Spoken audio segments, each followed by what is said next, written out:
Hello, everybody. This is Chapter 13, The Essentials of New Jersey Real Estate. So, hopefully the audio is a little better. We got a new audio set up. So let's talk a little bit about this. This is our mortgage chapter. This is going to be the same way that we've done the last 13. So hopefully you've seen one of these before. I give you the term up there. I put a little blurb after it. And what it is it's actually the Dearborn Essentials of New Jersey Real Estate's key terms section at the back of each chapter. So sometimes I need to fill in the blanks, give you a little more information and insight to it. So let's get it rocking. Let's get it rolling. Acceleration clause. Acceleration clause. This is a clause stating that in the case of default, the whole debt is immediately payable. So this is what allows basically the lenders and the person holding the mortgage and the promissory note to be able to foreclose on the home. Okay, so what happens is if you default for a certain number of months, actually it could just be 1 month. If you default, they basically make the whole amount payable. They have the right to do that, actually. Let me say that because of the acceleration clause. Typically, they won't. However, they do have the right to do that immediately upon default. Alienation clause. Alienation clause. This is a clause stating that if the property is sold, or I want to put in there, or alienated. It's the alienation clause. It's not the sale clause. Because actually, the alienation clause is also sometimes referred to as the due on sale clause. See, the due on sale clause would be a better explanation of this. The clause stating that if the property is sold, the debt is immediately payable. Also, if you alienate, there's certain circumstances that they might write out in the lending documentation that might state differently. But again, that is what you're looking at there in regards to a better explanation of this. So this is the alienation. I also refer to it as due on sale. Bond. Bond.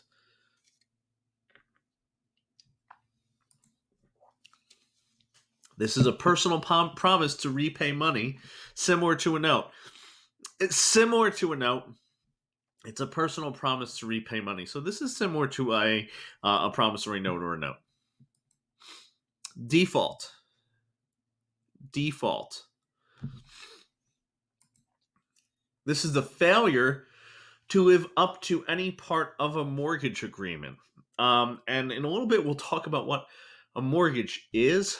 But the mortgage is given to the lender. The loan is not given to the lender. That's given to the borrower, right? And that is not the money. So what happened? The loan is not the mortgage, and we have to keep that in mind. The money is not the mortgage. People always get confused with that.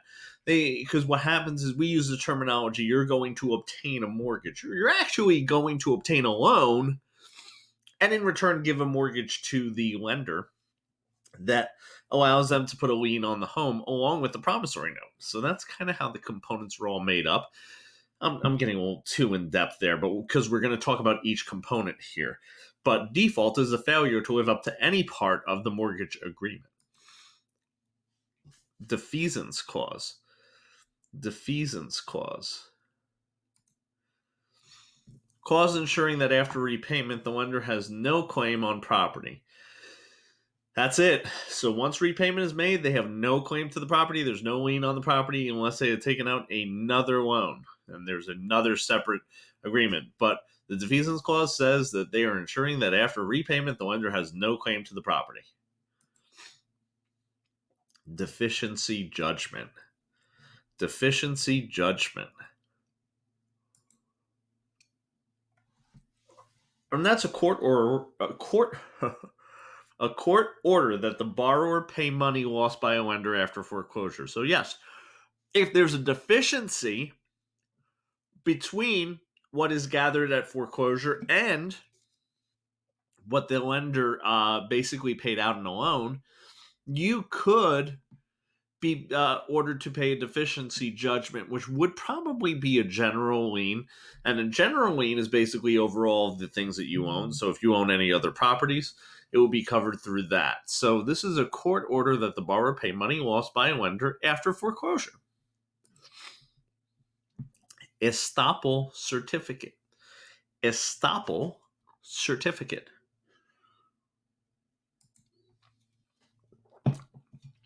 And this is the borrower's statement of how much remains on a mortgage debt. So this is basically a statement of the amortization schedule, stuff like that. That is the borrower's statement. There is an opposite one of this called the reduction certificate. We'll get to that later on. But this is the borrower's statement of how much remains on the mortgage debt. Estoppel certificate. Foreclosure. Foreclosure.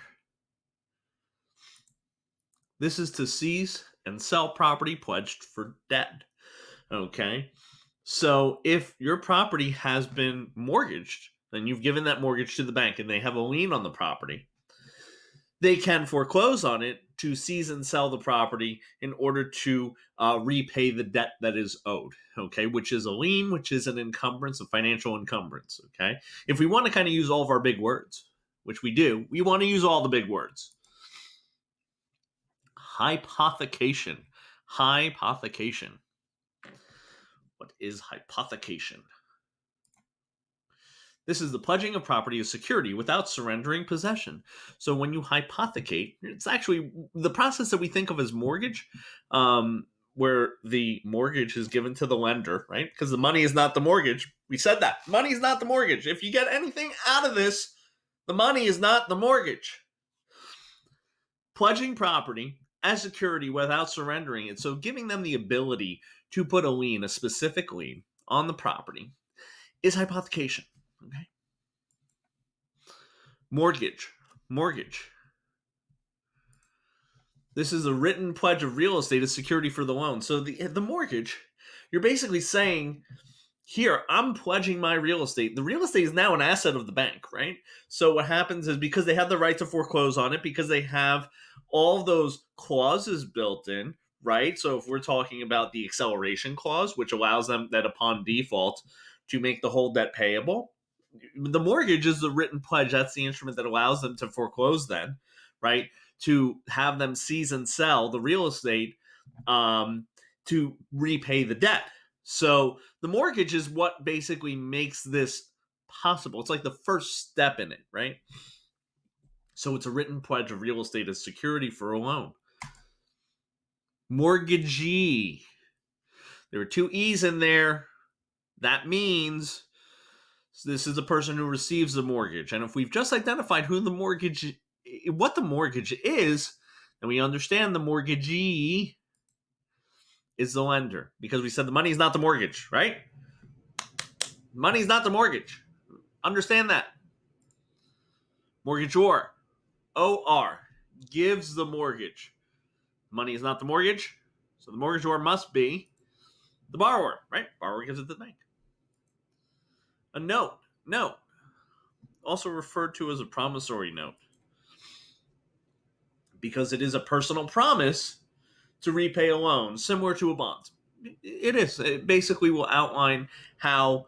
It will also outline. Think of it as an IOU. I think that's the best way to put it. Someone explained that to me a long time ago. They said it's an IOU. Easiest way to remember it. So what happens is there's the loan, the note, and the mortgage. The loan, note, and mortgage. So right now we're talking about the note. The note is just an IOU. Reduction certificate. Said this before. This is the opposite of an estoppel certificate. It should be. I hope it is. Watch, my brain is fried right now, and it's not. However, it is. It's a lender's statement of how much remains on a debt. There we go. I knew exactly what it was. That's awesome. So this is the lender's statement of how much remains on the debt versus what the estoppel certificate is, which is the borrower's statement of how much remains on the debt. REO. REO. REO. This is property acquired by lenders, typically through foreclosure. It's also a short for real estate owned. That's real estate owned by the bank. Okay, so REO is property acquired by lenders. The satisfaction of mortgage. Satisfaction of mortgage. Think of the Rolling Stones song. I can't get no satisfaction. Satisfaction of mortgage. That's a lender's statement that the debt has been repaid in full. So, and there's not much more to say about that. I wish that I could give you some enlightenment. However, that's where I insert my joke. I do my little guitar riff. And guess what? You're probably going to watch this 100 more times. So you're going to get to hear that over and over again. You are so lucky. That is a lender's statement that debt has been repaid in full. Sheriff's deed. Sheriff's deed. This is the document given to the purchaser of a foreclosed property. So what happens is there's a sheriff's sale. And if we're going in alphabetical order, that'll be next. So this is the document that is given to the purchaser at a sheriff's sale. Okay? Sheriff's sale. Sheriff's sale. That is proceeding to auction foreclosed real estate. So what happens is it goes to a sheriff's sale first. So what happens is you have to post a sheriff's sale. And then what happens is people purchase the properties at a sheriff's sale, and they're given the sheriff's deed, okay? And there's a lot of other minutia that gets into it. However, what we need to know for the real estate test, really short, simple, sweet. You really just need to know that this is proceeding to auction for foreclosed real estate. Short sale, as opposed to a long sale. No, that's another bad joke. Sorry. This is when the lender agrees to accept sale proceeds, even if less than debt. Now, in a short sale, you do have to prove that there is a financial hardship, okay? You do have to prove that there's a financial hardship, and you have to apply for this. So this is not something that you automatically get. You don't just get a short sale approved. If you have $2 million of liquid assets in the bank, the lender's not going to agree to accept the sale proceeds if less than the debt. No. You have to prove a hardship, and you have to apply for this, and you may and or may not get this. So it depends on the situation. Okay? So this is when the lender agrees to accept sale proceeds, even for less than what the debt is owed. Subordination agreement. Subordination agreement. This is an arrangement by which a mortgage holder gives up their priority. So if there is several loans that are going to be taken out by an individual, and that happens. So when properties gain equity, they take out HELOCs, home equity lines of credit, and usually they take them out after they've taken out their primary mortgage. So what happens is that might be a less amount. So let me just give you kind of like one example. Why would one subordinate to the other? Let me give you an example. So in a short sale, I said that you have to have everybody has to approve of all the lenders have to approve the short sale. Okay. So let's say the home, and I'm going to use round numbers just so it makes it easy. Let's say the home is worth $100,000. Okay, and they have a $50,000 first mortgage. Okay, and then a $5,000 second mortgage. What happens is that doesn't work actually, because then everything will be paid for normally. But let's say it was over. I'm going to restart my example. Let's say that the debt exceeded it and a short sale was occurring and there were two mortgages. If there was only a little itty bitty one at the end, they might not approve of the short sale because they're not getting paid, because what happens is the first one's going to eat up everything. So what happens is the first one might subordinate to the second one so that the second one approves the short sale so that at least the larger one could get something. And subordination agreements are common in situations like that. Again, I'm sorry that I gave you a bad example because the math didn't work. I'm not in the math section, so I had a little problem with the way that it all added up. That wasn't a short sale scenario that I gave you. So anyway, I digress, and I hope that you understand the realistic example as to why a subordination agreement might occur, right? Usury.